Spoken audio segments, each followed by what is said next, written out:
We've seen how to list files, but now let's learn a few ways to read them. The most basic way is to use the cat command.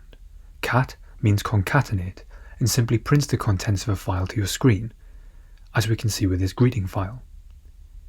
If we cat a large file, like this numbers file, then printing everything to screen can be a bit disruptive. So instead, we can use the head command to view only the top of the file, or the tail command to view just the end of it. This is particularly useful when you have long log files and you only want to see the most recent activity.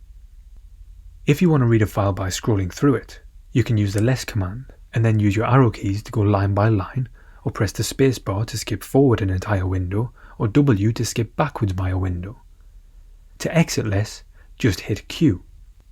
From the less window, you can type / followed by a word to search for that word within your file, and you can cycle through the occurrences of that query by pressing the N key. If you begin running a command that accidentally sends your computer crazy, you can press Ctrl and C to request that process to stop. If this still doesn't work, Ctrl and Z should force that process to stop.